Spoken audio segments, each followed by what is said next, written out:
In many parts of the country, spring is right around the corner, and that means it's time for grilling. So, joining us is Rod McConnell from Midwestern Meats, better known as Mr. Sizzle. Hello, Mr. Sizzle.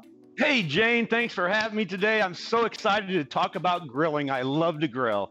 Mr. Sizzle, let's start things off by talking about the best steaks to put on the grill. Jane, of course, it's always a matter of opinion, but I'm going to tell you, I got a butcher shop, 20 years, 30 years we've been open. The number one steak that sells is the ribeye.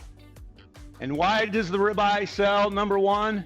The ribeye sells number one, James, simply because it's the best flavor. Most people enjoy it as the best flavor. It has the most marbling in it, which creates the best flavor. So ribeye's number one, but all steaks are good. But two things. Number one, you got to buy it from a butcher, okay? And number two, they've got to be an inch thick, inch or bigger. You can't, the little dinky steaks, it's hard to grill. Okay, I love that. So, we walk into the butcher shop, which is where we're going to get our steaks. Give us some insider tips on what we ask the butcher for. Okay, so first of all, you got to find a butcher. You want corn-fed product. We're talking flavor, right? We're talking enjoyment. Corn-fed is everything. And then you want to find a butcher that ages his meat. They age it. They age it in the cooler for 30 days. That's what we do. We age it. It just makes it more tender and more flavorful. Then when you're at the counter, you're looking at those steaks. You're looking for that marbling, the little white specks that are inside the steak. The white specks create flavor and tenderness. Okay, now that we've got our steaks and we head over to the grill, what do we need to know to make sure we can get our steaks how we like them, whether it's rare, medium, or well done? I love hot grills. You got to have it hot. You want to sear that steak. So I turn my grill on, I shut it down. I was in Arkansas last weekend, and my friend, I was grilling for him, and I said, shut your grill, I need it 600 degrees. He says, I don't even know if it goes 600 degrees. It does. So hot, you want to sear that steak.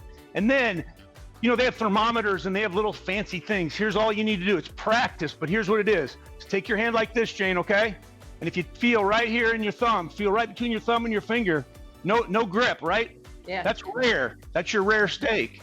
So you're gonna feel that steak. That's rare. Squeeze it a little bit, Jane, a little bit, a little harder, right? That's your medium steak. Now, as tight as you can. That's well done.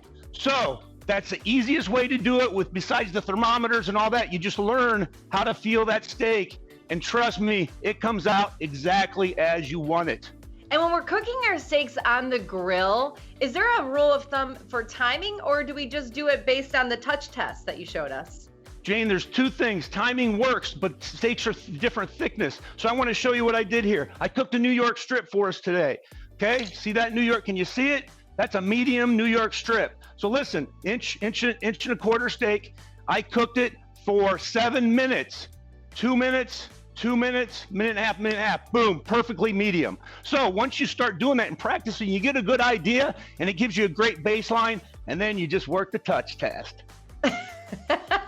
Work the touch test. I love it. You always talk about the importance of seasoning. What do you recommend for these steaks on the grill? Well, of course, Jane, my company, I send seasoning all over the country. We've made it for 30 years. It's a salt, pepper, garlic base. It's just Midwestern Meat seasoning, but it's real simple. And as I've talked about before, I'm very simple.